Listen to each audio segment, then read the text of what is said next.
नमस्कार मैत्रिणींनो, मी नीलम. यूट्यूबवरती नीलम रेसिपी हा माझा चॅनल आहे. चॅनलवरती जाऊन चॅनलला लाईक, शेअर आणि सबस्क्राईब करा. आज मी वेगळ्या विषयावरती बोलणार आहे. थंबनेल बघून तुम्हाला समजलेच असेल की वेगळा विषय आपला कोणता आहे. वेगळा विषय म्हणजे थायरॉइड. तर थायरॉइडची काळजी घेणं किती गरजेचे आहे ते मी तुम्हाला या व्हिडिओमधून सांगणार आहे. मला आलेला अनुभव. तर मैत्रिणींनो, सुरुवातीला काय झालं, थायरॉइड आहे हे कसं समजलं, मला स्वतःला थायरॉइड आहे हे कसं समजलं.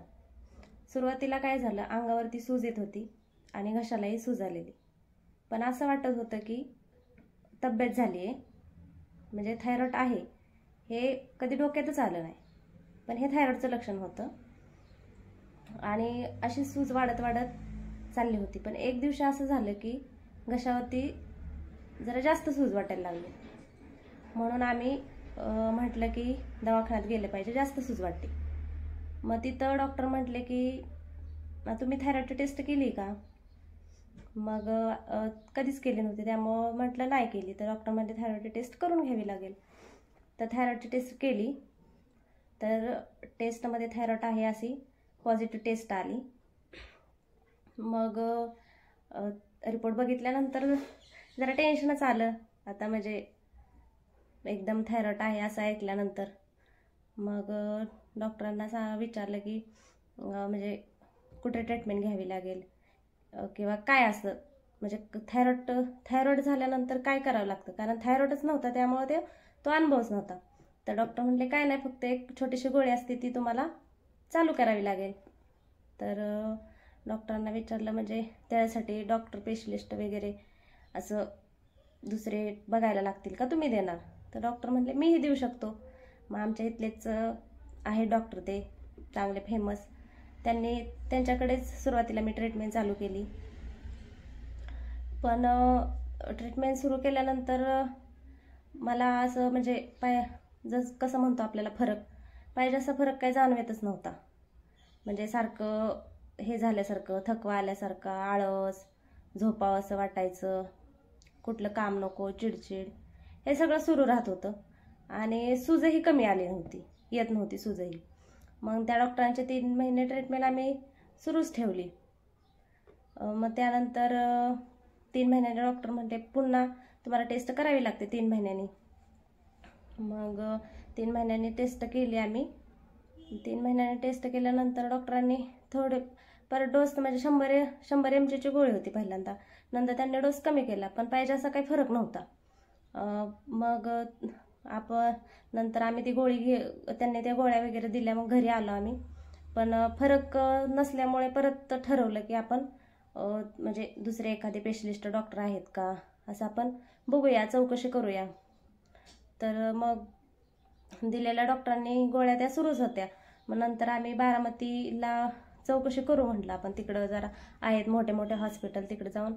मग आम्ही एक दिवशी बारामतीला गेलो आणि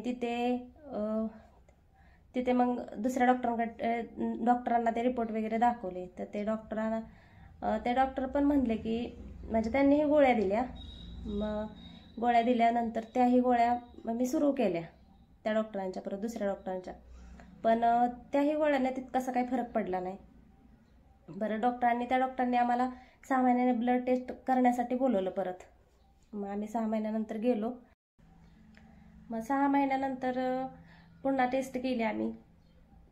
तर डॉक्टर म्हटले तुमचा थायरॉइड वाढलाय. मग वाढलाय म्हटल्यानंतर परत त्यांनी परत गोळी दिली आम्हाला. मग ती गोळी परत सुरूच ठेवली आणि नंतर म्हणले 3 महिन्यांनी परत या. पहिल्यांदा 6 महिन्यांनी बोलवलं होतं, नंतर 3 महिन्यांनी बोलवलं. मग 3 महिन्यानंतर आम्ही गेलो. तर 3 महिन्यानंतर डॉक्टर म्हटले तुमचा थायरॉइड, म्हणजे डोस वाढला होता त्यामुळे ते म्हटले की तुमचा थायरॉइड पूर्णपणे बरा झालाय.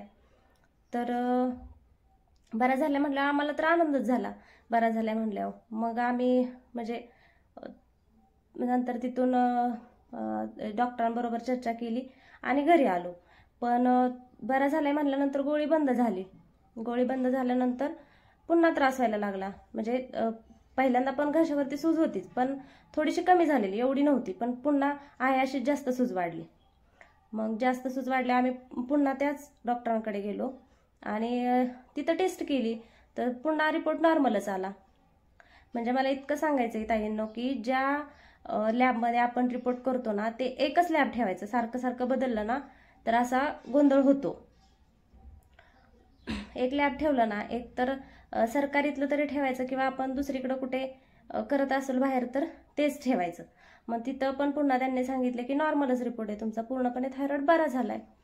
मग तिथंच आजूबाजूला बसलेले होते ना पेशंट आलेले बाकीचे पण. मग तिथं एक शेजारी बसलेले होते ताई. असं आपण हॉस्पिटलला गेल्यावर विचारतोच ना काय झाले, कशासाठी आलाय किंवा काय, असं थोड्या गप्पा चालतातच आपल्या. मग त्या ताईंनी विचारलं आणि मग त्यांना म्हटलं अहो असं असं आलेलो आम्ही, म्हणजे थायरॉइडसाठी माझं ट्रीटमेंट सुरू आहे इथं, असं तसं. मग बोलता बोलता विषय निघाला. तर त्या ताई मला बोलल्या की अहो एक मॅडम आहेत थायरॉइड स्पेशलिस्ट, तुम्हाला जर पाहिजे असेल तर त्यांचा मी पत्ता देईल. त्यांना म्हटलं बरं चालतंय ठीक आहे, कारण हे सूज येणं बंद होणं, थायरॉइड बरा झालाय हे सुरूच होतं ना आमचं. त्यामुळे आम्ही थायरॉइड स्पेशलिस्ट असं आम्हाला पण वाटायचं की म्हणजे माहिती मिळाली तर बरं पडेल, असं का होतंय. मग नंतर त्या ताईंनी सांगितलं मला की पुण्याला आहेत त्या मॅडम आणि त्यांचा फरक पडतो, माझं हे ट्रीटमेंट त्यांच्याकडं सुरू आहे. मग त्या ताईंना म्हटलं, त्या ताईंकडनं पूर्ण माहिती घेतली. मग तिथून आम्ही घरी आलो आणि मग म्हटलं एक दिवशी असा विचार केला की म्हटलं पुण्याला जाऊयात आपण आता. पण पुण्याला जायचं म्हटलं तरी कसं होतं, ग्रामीणमध्ये म्हणजे असं जायचं कसं काय, जास्त सिटीतलं माहीत नसतं ना, त्यामुळं हा प्रश्न पडला परत. आणि त्यावेळी पाऊस येत होता, पावसाचे दिवस होते आणि त्रास तर होत होता, गेलं तर पाहिजेच. त्रास होत होता म्हणजे फक्त मला आळस ही ते बाकीचं होतंच, पण घशावरती पण अंगावरती सूज आलती घशावरती आणि तब्येत झाली ह्यानेच अंगावरती काढलं होतं. मग नंतर एक दिवस म्हटलं जाऊयात पुण्याला. मग आम्ही पुण्याला गेलो. तिथं गेल्यानंतर त्यांनी म्हणजे हॉस्पिटलचं नाव सांगितलं होतं. मग हॉस्पिटलमध्ये गेलो. हॉस्पिटलमध्ये गेल्यानंतर त्या सिस्टर असतात, त्या म्हटल्या की त्यांना सांगितलं कशासाठी आलोय काय आलोय.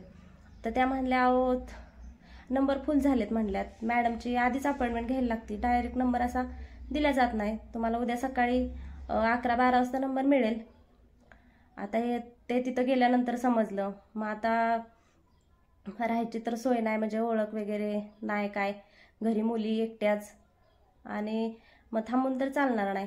म्हणून मग त्यांना सांगितलं हे सगळं, म्हणजे सोय नाही वगैरे, घरी मुली घरी ठेवून आलोय. मग त्या सिस्टर बोलल्या की त्या सिस्टरांनी आम्हाला सांगितलं की त्या मॅडम बारामतीला सातारला वगैरे पण येतात, मग तुम्हाला तिकडची अपॉइंटमेंट घ्यायची असेल तर मिळून जाईल. मग म्हटलं भारीच काम झालं, म्हणजे कसं ग्रामीणमध्ये आपण असं उशीर झाला यायलाही तर एवढं काय वाटत नाही ना, सिटीतनं कसं ट्रॉफिक असतं त्यामुळं. आणि मग इकडचा नंबर मिळाला, इकडची माहिती मिळाल्यामुळे तर आनंदच झाला.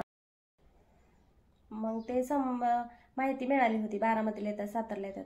मग एक दिवशी आम्ही म्हटलं आपण बारामतीला जाऊयात. मग बारामतीला गेलो आम्ही, मॅडमची अपॉइंटमेंट घेतली, मॅडमला भेटलो आणि मॅडम ना म्हणजे खूप इतका समजावून सांगतात ना, लय भारी समजून सांगतात. आणि हे बघा त्या मॅडमकडे ट्रीटमेंट घेतल्यापासून अजिबात घशावरती माझ्या सूज नाही, एकदम मस्त तब्येत आहे, मला कोणताही त्रास होत नाही असं मरगळल्यासारखं किंवा काय. कारण जे थायरॉइडची गोळी असते ना आपल्याला, ती कशी घ्यायची आणि कुठल्या वेळेत घ्यायची ते पण मॅडम खूप आपल्याला समजावून सांगतात. त्यामुळे योग्य जर ट्रीटमेंट घेतली ना तर आपला थायरॉइड पूर्णपणे बरा होतो. तर मला ह्या व्हिडिओमधून एवढंच सांगायचं आहे की ज्या ताईंना म्हणजे थायरॉइड स्पेशलिस्ट डॉक्टर हवे असतील, माहिती नसेल ती, तर कसं होतं ग्रामीणमध्ये जास्त म्हणजे मोठे मोठे हॉस्पिटल असं माहिती आपल्याला माहीत नसतात ना, त्यामुळं त्या ताईंना मदत होईल म्हणून मला हा व्हिडिओ बनवासा वाटला. तर हा व्हिडिओ जास्तीत जास्त शेअर करा, कारण खरंच एखाद्या ताईला जर गरज असेल थायरॉइड स्पेशलिस्ट मॅडम शोधत असेल तर त्यांना खरंच मदत होईल. आणि हो, खरंच मी त्या म्हणजे ज्या ताईंनी मला ही माहिती दिली त्या ताईंचे खरंच मी खूप आभार मानते. कारण त्या ताईंमुळे आज मी माझी तब्येत म्हणजे चांगली बघू शकते आणि चांगलं म्हणजे कसं ही करू शकते, म्हणजे एन्जॉय करू शकते. नाहीतर मला पूर्ण सारखं असं मरगळल्यासारखं, कोणत्याही गोष्टीला उल्हास नव्हता, कुठं जावंसं वाटत नव्हतं, सारखं झोपून राहावंसं वाटायचं, सतत अंगात आळस असायचा, मुलांवरती चिडचिड, अशी कोणतीही गोष्ट आता म्हणजे मला जाणवत नाही. म्हणतो ना थायरॉइडमुळे केस गळतात, पण त्या मॅडमला जर आपण हा प्रश्न विचारला तर मॅडम खूप छान पद्धतीने समजावून सांगतात की थायरॉइडचं केसांशी काही कनेक्शन नाहीये. कारण ते आपल्या म्हणजे कसं आपण आपल्या खाण्यापिण्यातून केसांना जर ते मुळांना त्याच्या पोषण नाही मिळालं, आपण तेल हल्ली आता आपण तेल वगैरे केसांना लावत नाही, त्यामुळे ते केस गळतात. पण आपण काय म्हणतो हे थायरॉइडमुळे होते, थायरॉइडमुळे, असं काही नाही ताईंनो. आणि काय होते ताईंनो, व्हिडिओवरती नवीनच आहे ना, त्यामुळं बोलताना असं शब्द फुटत नाहीत, घाबरल्यासारखं असं भीती वाटते, त्यामुळे थोडं समजून घ्याल अशी मी अपेक्षा करते.